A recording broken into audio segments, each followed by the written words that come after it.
তৃতীয়া থেকে এবার আমি শুরু করেছিলাম দুর্গাপুজোর প্যান্ডেল হপিং। তো ফার্স্ট ডে আমার প্ল্যান ছিল আমার কলেজের বন্ধুদের সঙ্গে ঘুরতে যাওয়া। সেদিন মোটামুটি আমাদের হাতিবাগানের দিকটাই ঘোরার প্ল্যান ছিল, আর এই ছিল আমাদের প্রথম মায়ের দর্শন, যেখানে প্যান্ডেলের কাজ এখনো শেষই হয়নি। এদিকে বেচারি সুনিতার তো সকাল সকাল বেরিয়ে খিদে পেয়ে গেছিল, তাই ও চলে গেছিল পেস্ট্রি খেতে। আমরাও গিয়েছিলাম, কিন্তু আমাদের যাওয়ার অন্য উদ্দেশ্য ছিল এসির হাওয়া খাওয়া।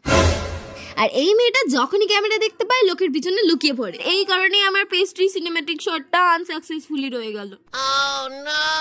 তারপর আমি দেখতে পাই লাবুবু কেক, যেটা আবার আমার জামার সঙ্গে টুইনিং করছিল। বিকাল 4টার সময় সানগ্লাস পরা হচ্ছে একদম। অবশেষে আমরা হাতিবাগান সার্বজনীনে তো পৌঁছাই, কিন্তু ওখানে এরকম একটা নোটিশ দেখতে পাই যেখানে লেখা আছে কাল থেকে প্যান্ডেলটা খুলবে। এছাড়াও আরো অনেক এরকম প্যান্ডেলই বৃষ্টির জন্য বন্ধই ছিল। তবে প্যান্ডেল বন্ধ থাকলে কি হবে, ফটো তোলা বন্ধ থাকলে চলবে না, সেটা চালিয়ে যেতে হবে আমাদেরকে।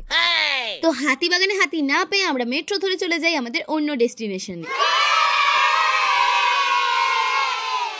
তবে যাওয়ার আগে পেট পুজোটা তো করতে হবে, তাই আমরা চলে গিয়েছিলাম বেনফিশে, একটা সুন্দর গার্ডেন ক্যাফেতে, যেখানে অ্যাটমসফিয়ারটা তো 10 on 10 ছিল, আর প্রাইসটাও রিজনেবল ছিল।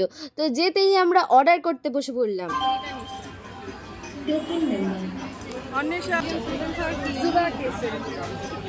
এই যে আমাদের ব্লু লাগুন, সাথে chocolate lassi, mixed fried rice, chicken manchurian, egg chowmein আর চিলি মাশরুম সব চলে এসেছে।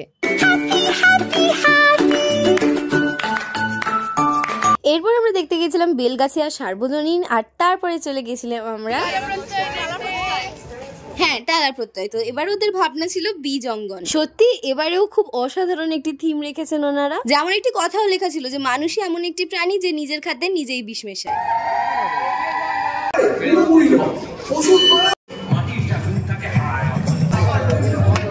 আর এই ছিল ওখানকার মায়ের মূর্তি। এর সাথে শেষ হয় আমাদের সেদিনকার মতো ঠাকুর দেখা। সবাই সবার মতো নিজেদের বাড়ির পথে চলে যায়, আর আমাদের দেখা হবে আবার কলেজ খুললে। তো ভিডিওটা ভালো লাগলে একটা লাইক করে দিও, চ্যানেলটাকে সাবস্ক্রাইব না করে থাকলে তাড়াতাড়ি করো। টাটা।